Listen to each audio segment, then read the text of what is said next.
Hi, everybody. Thank you for tuning in. I apologize. I don't have the resources to really do what I'm able to do.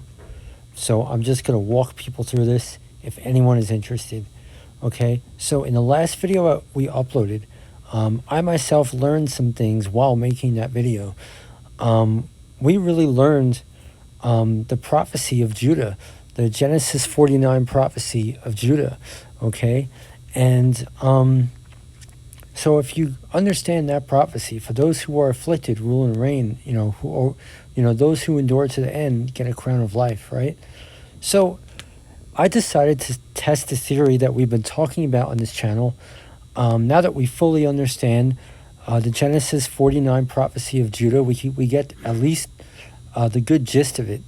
So I wanted to test the theory of comparing the Masoretic text with the Septuagint, and then comparing the Targum. Now, the standard Masoretic text that we find in our Bible would just mean our monotheism, those who are Jews, those that are in faith. The Septuagint would be through the eyes of the Gentile, and the Targum would be through the eyes of the kingdom of Christ.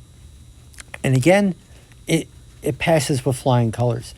So right away, what you see on your screen is the Septuagint translation of the Genesis 49 prophecy of Judah. And read it through the eyes of a Gentile. Compare it to your standard Bibles. Okay, because your standard Bibles would be through the eyes of the believer, right? But this would be through the eyes of the Gentiles, or even through the eyes of the enemy, so to say. Now, you'll have to excuse me, I have a lot of things going on here. Okay, so here we are in the Targum translation of the book of Genesis, and there's a lot more that is not in our Bibles. I can't highlight. I did put this on my Google Drive, so I will try to share this. You can find this on page 302 on the PDF. Okay, so reading this passage, we see it through the eyes of a kingdom sense. Okay, and it works. It passes with flying colors. It's amazing if you could put the pieces together. I really just don't have the ability to share all the things I see. So this led me to another question. The theory passes with flying colors. So this led me to, okay, what about the brass plates of Joseph Smith? The second Sefer Moses, all these prophecies that are in here that have been excluded from Genesis 49. So what does this mean in accordance to this theory? So I read the Judah prophecies with this new understanding, and I'm sorry, I wish I could just share all the things I see, but I just can't. So basically, my gist is that this is telling, filling in between the lines, telling the story. This is coming to pass right now, and it will come to pass again in our future in the kingdom. So there's two facets we could absolutely read these scriptures from. And so, I don't know, like Moses is the lawgiver. I don't know. I can't exactly make sense how it perfectly fits, but it does. This seems to be, as what I said. But what I do want to point out, it has amazing stuff right here in verse 19. Okay, so it says, "But you at first shall drown in your own tongue and hearken not, and a remnant shall be reminded, and your seed shall return home." So we covered this revelation unknowingly in the Tripartite Tractate in the Nag Hammadi scriptures. I will link that video below. But that would be the fulfilling of this verse.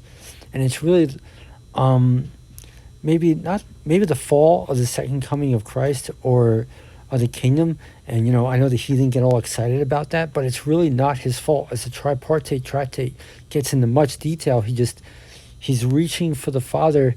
And we're called to be creative and create our own culture and arts and all that kind of stuff. And he just starts to defining the undefined, which is what the artist is naturally supposed to do by reaching to the Father.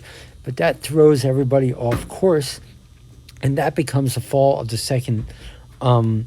It's a righteous fall of the kingdom of Christ. And so that would be the fulfilling of verse 19. That's exactly what verse 19 is talking about.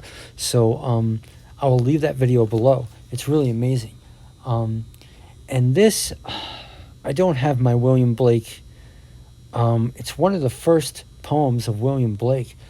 Verse 20, we could discern, but peace shall be your keeper, and war shall abound until that day when your brother Esau shall be remembered, and the blood of Isaac shall find peace.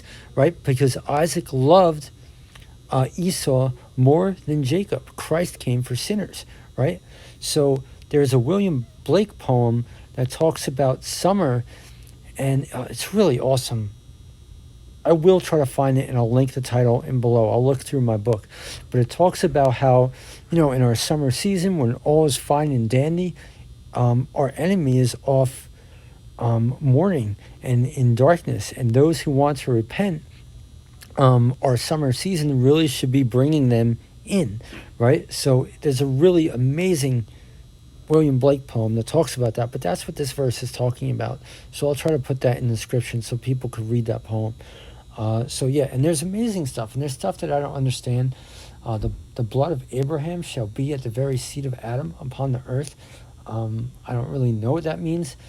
Ephraim, the facet of this coming to pass now would be like the coming into the Book of Mormon, but what's going to be the future Ephraim in Christ's kingdom, I have no idea.